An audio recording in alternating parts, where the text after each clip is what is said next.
Bismillahirrahmanirrahim. Alhamdulillahirabbil alamin wassalatu wassalamu ala asyrafil anbiya'i wal mursalin wa ala alihi wa sahbihi ajma'in. Subhanaka la ilma lana illa ma 'allamtana innaka antal alimul hakim wa la haula wa la quwwata illa billahil aliyyil azim.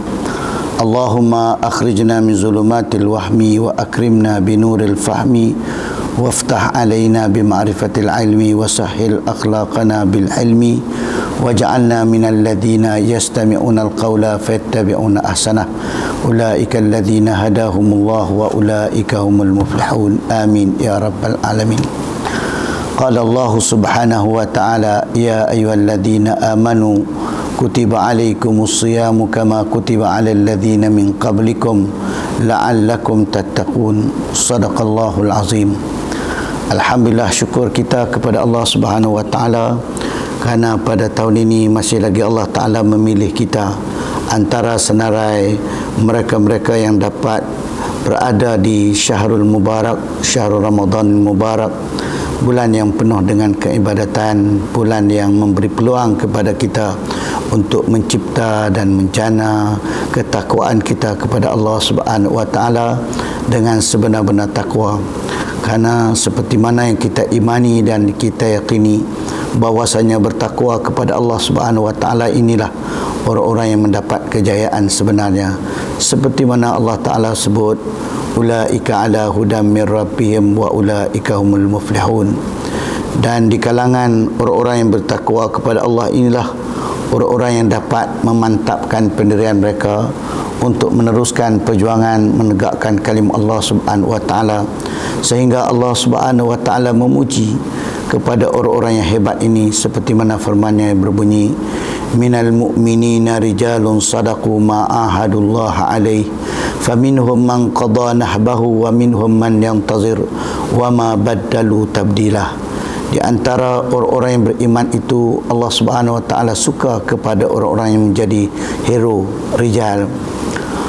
Dan sifat-sifat orang yang rijal ini ialah minhum man qada nahbahu, ada di kalangan mereka yang telah pun mencapai cita-cita mereka, wa minhum man yantazir, ada di kalangan mereka yang masih menunggu kemenangan dan dinanti-nantikan itu. Tetapi walaupun apa gelombang, apa keadaan yang datang sekalipun, mereka tetap tidak bertukar pendirian. Wa ma baddalu tabdilah, mereka tidak bertukar. Jadi orang-orang yang tak bertukar ni ialah orang-orang yang ada kematapan keimanan dan ketakwaan kepada Allah Subhanahu wa taala. Dan matlamat daripada kita berpuasa tidak ada lain untuk menjadi orang-orang yang bertakwa kepada Allah Subhanahu wa taala, dekat dan bertahan.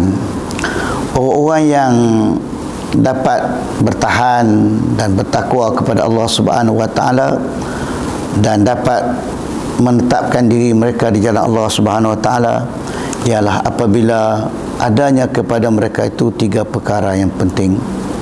Yang pertama sekali ialah ketetapan kaki mereka, keimanan kaki mereka tidak berganjak, dan juga mereka dipenuhi dengan kesabaran, kemudian mendapat bantuan daripada Allah Subhanahu wa taala.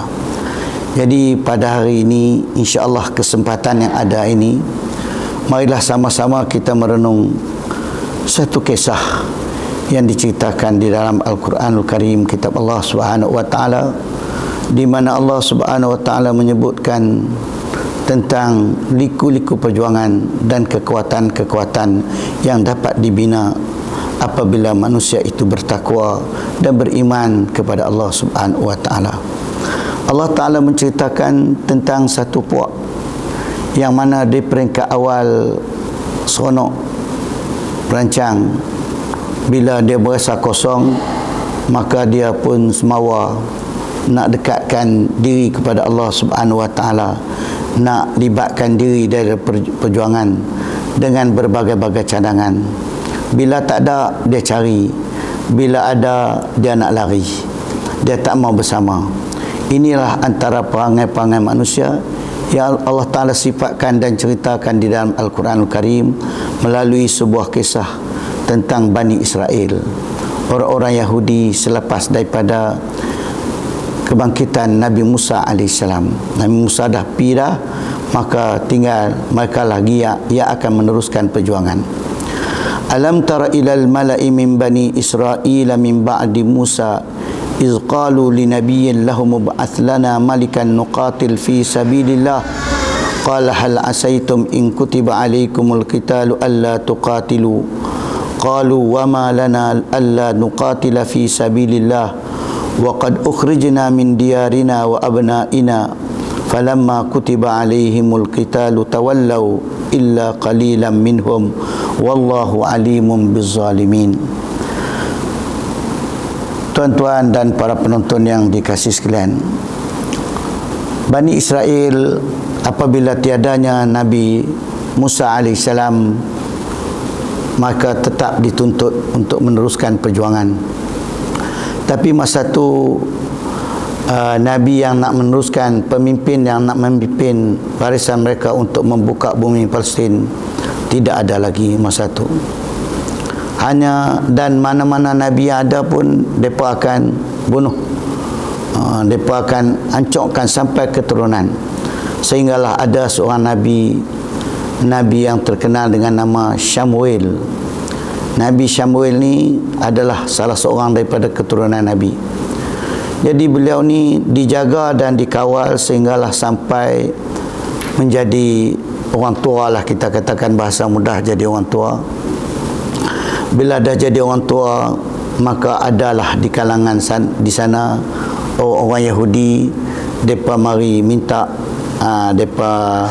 minta tolong dan cakap dengan Nabi ni, kata kami ni qalu lin nabiyyin lahum bu'ath lana, depa kata kalaulah Allah Taala hantar mai kat kita ni seorang nabi yang mana nabi ni boleh bantu, dan bila ada bantu ataupun tunjuk jalan bawa kami, maka kami akan bersama-sama dengannya untuk berjuang di jalan Allah Subhanahu Wa Taala. Tapi malangnya sekarang ni tak ada dah nabi dan ketua pemimpin yang boleh bantu dan memimpin kami. Jadi tak upayalah. Itu kata-kata siapa? Kata orang kaya al-malak, geng-geng kaya al-malak. Allah Ta'ala sifat ni al-malak. Malak ni makna dia penuh. Maknanya mereka ni ada belakang, harta ada, bini ada, kenderaan ada, semua ada. Tu al-malak. Bila dia cakap jumpa dengan Nabi ni, kami ni kalau ada seorang raja pimpin kami untuk berjuang, kami keluar kami pergi ke medan berjuang bersama-sama dengan dia. Depa. Lalu Nabi ni tanya, hampa nak berjuang sungguh ke? Samuel pun tanya, hampa nak berjuang sungguh ke kalau ada pimpinan yang boleh pandu hampa nanti? Maka mereka pun dengan cakap besar, orang tak cakap hebat, cakap ada belaka, mereka kata apa? Mereka kata, malana alla nuqatila fi sabilillah. Apalah kami nak lari sangat, tak mau bersama berjuang ni nak mendekat kalimah Allah. Macam orang kita lah, insya-Allah bila masuk bulan Ramadan ni, kami ni tak tinggal masjid lah. Kami nak fullkan masjid dengan amal ibadat. Rindu bulan Ramadan, tak main-main lagi. Tahu-tahu bila main bulan Ramadan, tengok-tengok dia pun tak ada. Masjid pun main berapa kali ya, surau pun berapa kali ya, kadang-kadang. Begitu juga bila ajak berjuang, jom kita sama-sama menegakkan kalimah Allah Subhanahu Wa Taala. Depa kata kami insya-Allah kami bersama dengan kamu. Tapi masa bercakap tu, ajak tu hebat. Tapi bila berlaku sungguh, maka mereka lah yang paling tak ada. Jadi puak-puak Bani Israel ni, mereka pun lagu tu juga ajak nak bercakap besar, main bagi cadangan kat Syamuel ni tadi, Nabi Syamuel tadi. Dia kata kami ni kalau ada orang pandu, ada seorang raja, ada seorang pimpinan yang boleh pandu kami, kami akan keluar ke medan perang untuk berjuang bersama-sama di jalan Allah Subhanahu Wa Taala. Maka Nabi ni usik sikit, Nabi kata betul ke apa ni? nak keluar sungguh kah? Kalau jadi apa keluar kah? Dia kata malana alla nuqatila fi sabilillah. Macam mana kami tak mau keluar? Kalau dah ada orang nak buat, jom jalan. Maka tu tak lama Allah Subhanahu wa taala kirim seorang raja. Nabi ni pun bagi tahu dah, ada dah raja Allah Taala hantar mai. Depa pun tanya, siapa orang mana raja tu? Orang Pendang ke, orang Kota Sang Semut? Orang mana? Lalu Nabi ni pun Nabi apa dihantar orang Nabi Syamul tadi sebut nama dia Talut. Nama Talut. Talut ni siapa dia? Talut ni adalah pengembala kambing, orang awam macam biasa aja yang keluar ni. Tiba-tiba bila hantar Talut ni, depa kata apa Kak Talut? Depa kata Kak Talut, dia ni bukan ada apa pun, bukan ada harta, bukan keturunan raja pun, bukan orang besar pun, bukan orang hebat pun. Pada lantik dia jadi raja, jadi ketua, baik kami lah senang. Nahnu ahaqqu minhu, kami lebih berhak untuk jadi ketua daripadanya.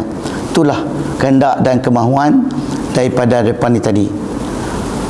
Lalu Nabi ni kata, hak ni bukan hampa pilih, ini Allah Ta'ala yang pilih. Allah Ta'ala bagi kepada siapa yang dia nak bagi. Dia tak kisah, dia bagi pada siapa man yasha, dia bagi pada siapa yang nak. Jadi sekarang ni Allah Ta'ala dah pilih dah, Allah Ta'ala dah wakmai dah.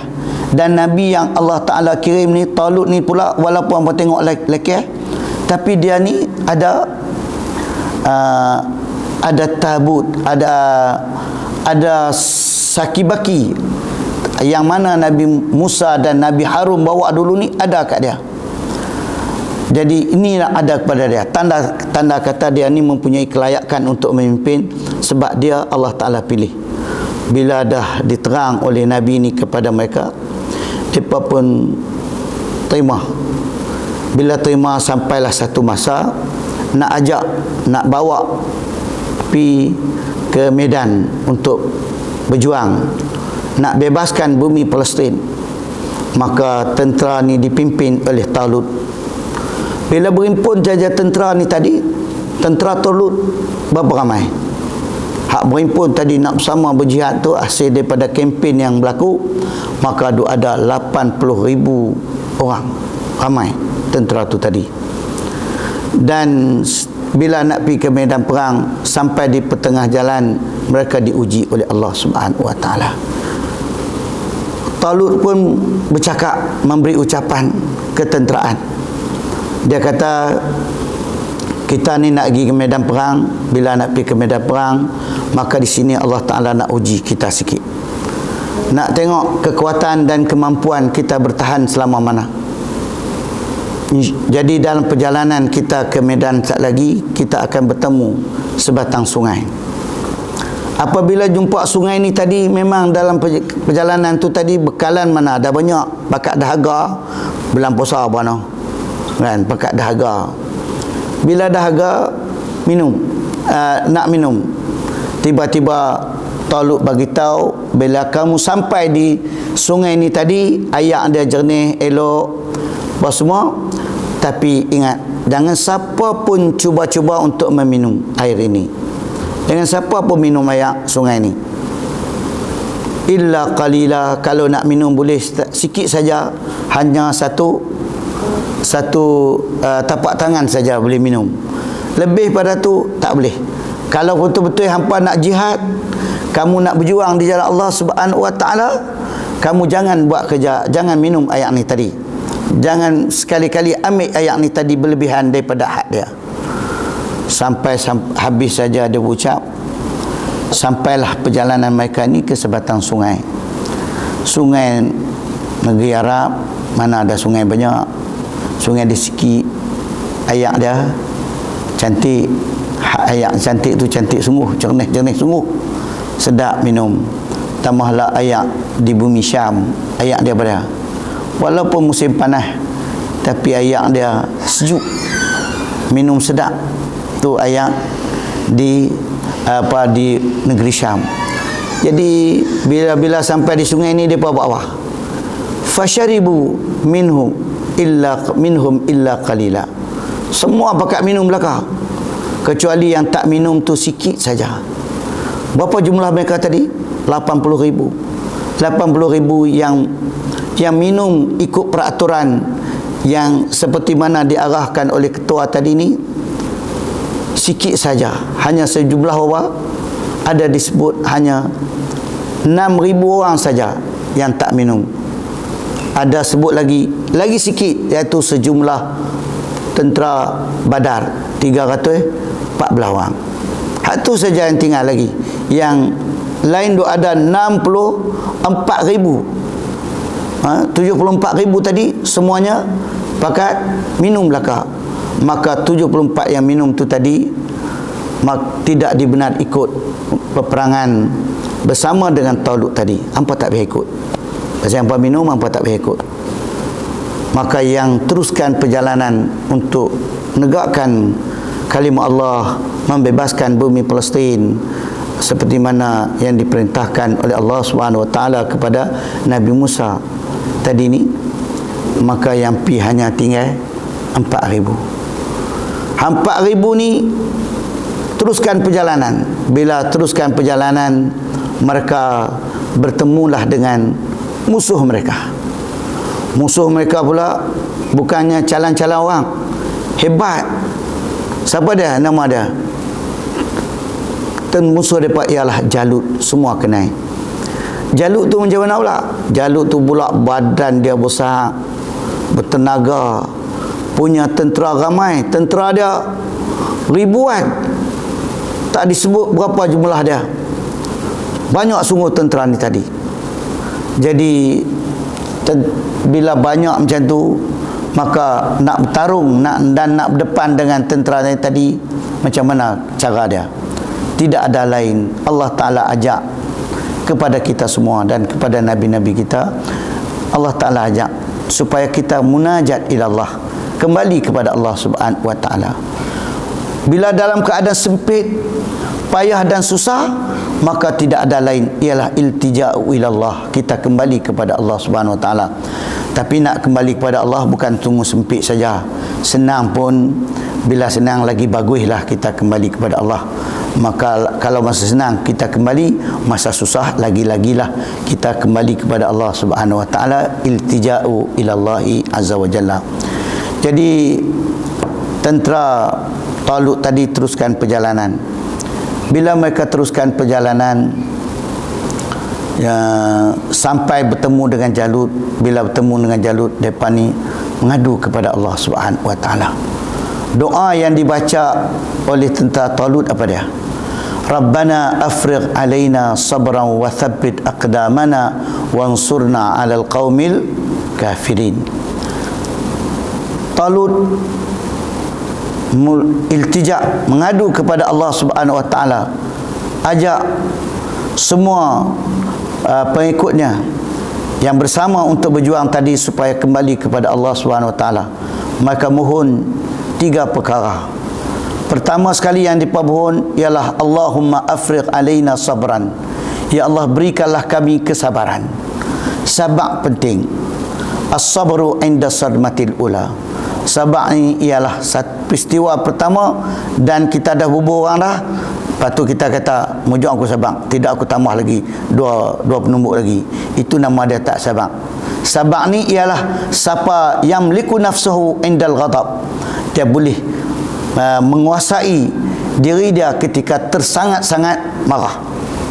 Dia dapat menguasai diri dia, tak lajak nak bertindak sesuka hati dia. Jadi sabar di medan perang.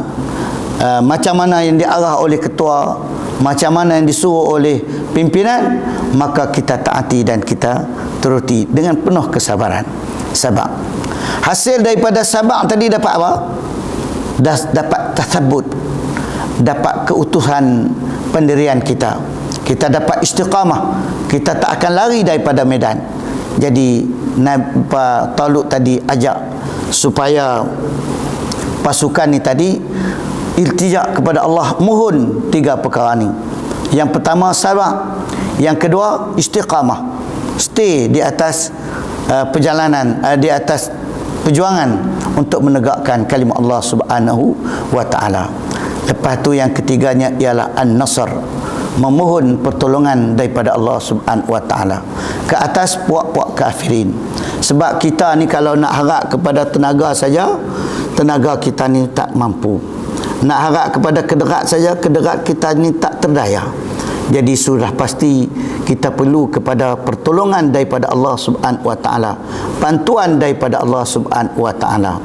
Jadi dalam pasukan yang 6,000 baki lagi ni, ada seorang bila bertemu dengan Jalut, tengok-tengok Jalut ni, ya Rabbi, bukannya badan yang kecil, bengis sungguh, ganas, dia bunuh orang, dia sepak orang mampus terus.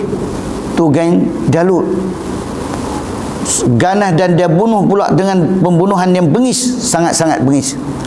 Tiba-tiba di sana dia bila nak lawan perang ni, bila nak bertarung ni, sebelum bertarung di medan yang luas, depa ajak balu, depa ajak lawan tanding.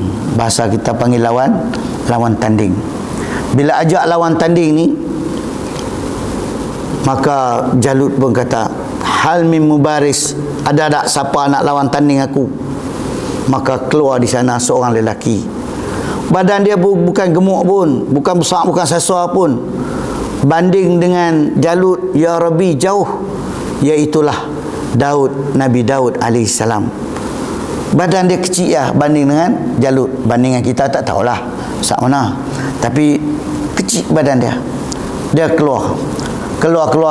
Ada siapa nak lawan? Jalut tanya. Dia kata, aku nak lawan dengan kamu, lawan tanding. Jalut tengok-tengok, tak ada orang lain kah? Hak badan sedap sikit pada hang. Aku tak nak bunuh orang macam hang ni, tak best. Nabi Daud kata, tak apa, dah hang tak mau bunuh aku, tak apa, aku nak bunuh hang. Hang tak mau lawan aku, tak apa, aku nak lawan. Mari kita lawan. Dia tak mau, dia belagak. Dia suruh Nabi Daud cari orang lain, mari lawan dengan dia. Tak ada tandingan nak lawan dengan aku ni, kata dengan Jalut. Bila Jalut kata macam tu, Nabi Daud kata, aku nak lawan macam mana pun. Maka Nabi Daud ambil apa? Nabi Daud ambil miklak. Dipanggil miklak. Kita kata miklak ni macam apa? Macam terbih lah, macam lastik.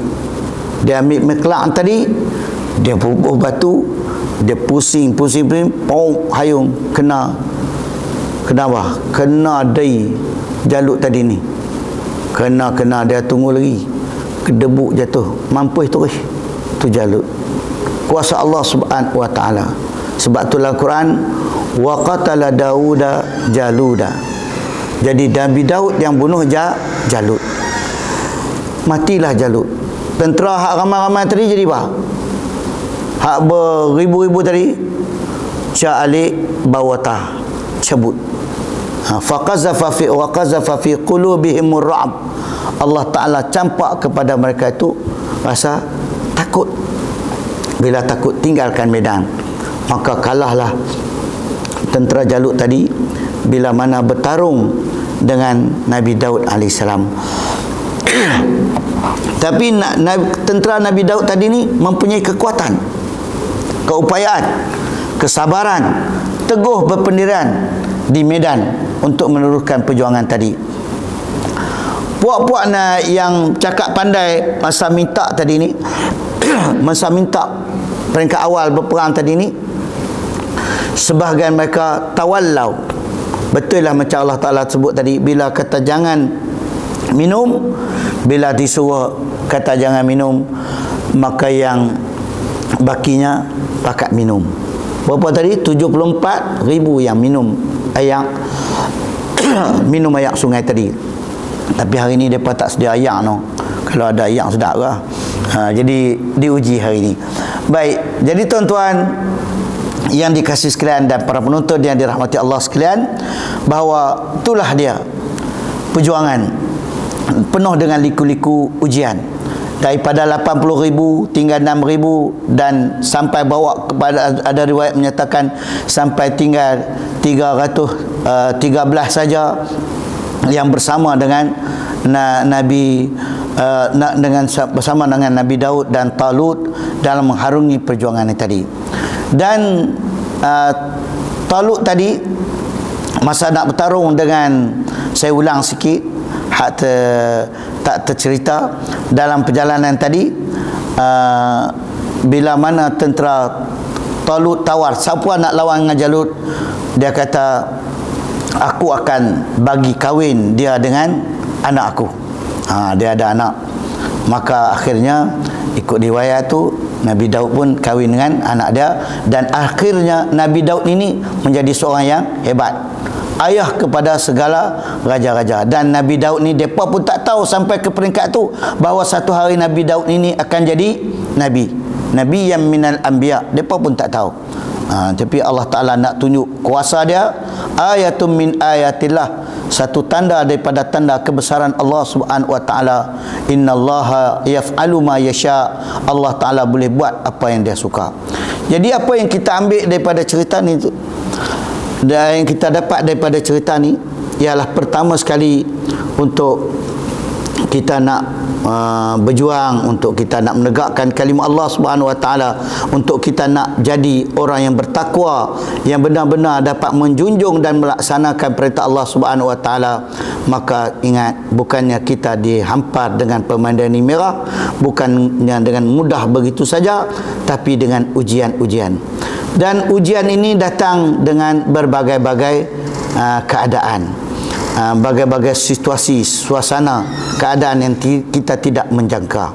Tapi dan orang yang boleh berhadapan dengan ini ialah orang yang ada tiga benda tadi. Pertamanya, orang tu bersabar, dan yang keduanya, orang tu tasabut, istiqamah, memperjuangkan apa yang diperintah, dan yang ketiganya ialah apabila orang tu mendapat nasrum minallah, bantuan daripada Allah Subhanahu wa Ta'ala. Nah, sekarang kita bersyukur kepada Allah Subhanahu wa Ta'ala kerana Allah Ta'ala bagi kepada kita Ramadan Mubarak.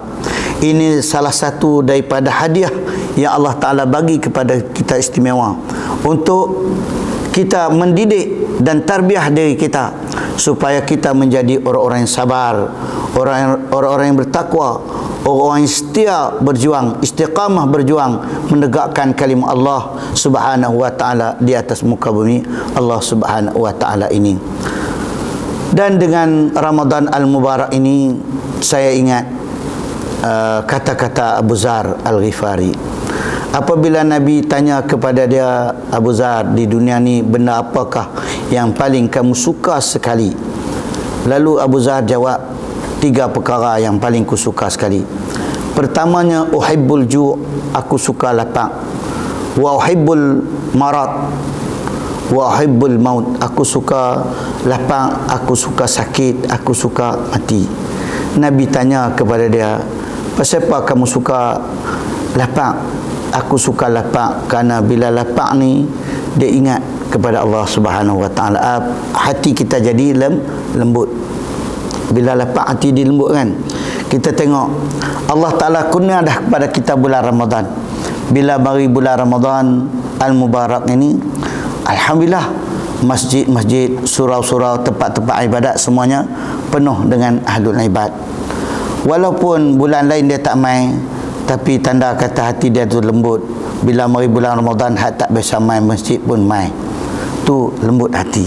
Dan boleh kita tengok bila kita makan ni, bila kita lapar, kita teringat bagaimana nasib kawan-kawan kita yang kelaparan. Dan kata Abu Zar, aku suka kepada sakit. Pasal apa suka pada sakit? Sebab dia kata bila sakit ni, ingat kepada siapa? Ingat kepada Allah Subhanahu wa Ta'ala.